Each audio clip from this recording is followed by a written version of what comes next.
ఆకాశమే బాధపడింది,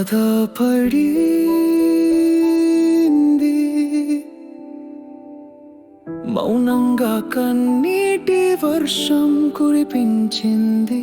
వచ్చి చేరే విమానం కాదు అది, జీవితం చివరి ప్రయాణం అయింది.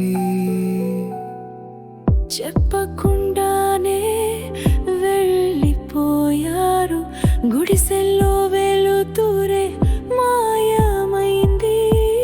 ఒక్కటి కాదు వందల గుండెలు విడవబడ్డాయి. ఒక నిమిషంలో జగత్తే చీకటి అయింది.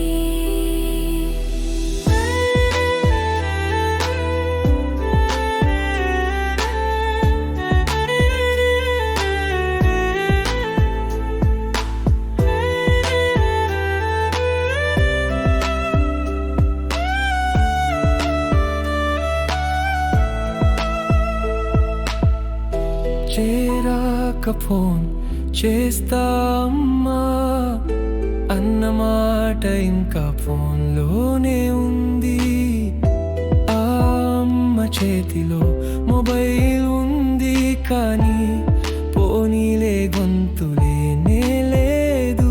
తన బాబులా వెళ్ళిన తల్లి బంగారమైన ఓ ఫోటోగా మిగిలింది. బారుగా ఎదురు చూసిన తండ్రి ఇప్పుడు దేవుడితో వాదిస్తూ ఏడుస్తున్నాడు.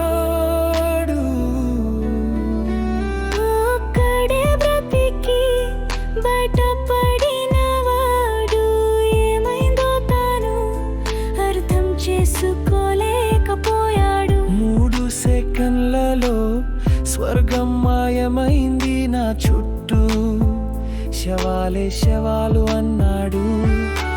ఎగిరే ముందు నవ్విన పక్కనోడు ఇప్పుడు కనిపించాడు. తన అరుపులు ఎవ్వరు వినలేదు, కేవలం బతికి మిగిలిన బాధ మాత్రమే ఉంది.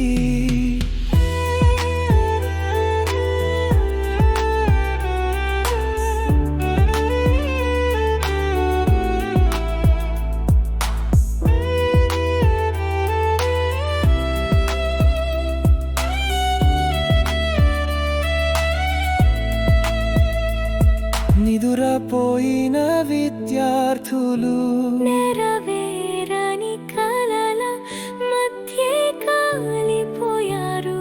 వేల కోరికలు ఒక పేలుడుతో పోయాయి. నియమాలు ఇప్పుడు ప్రశ్నలుగా మిగిలాయి. ఆ రోజు రాత్రి ఆకాశం కూడా ఏడ్చింది.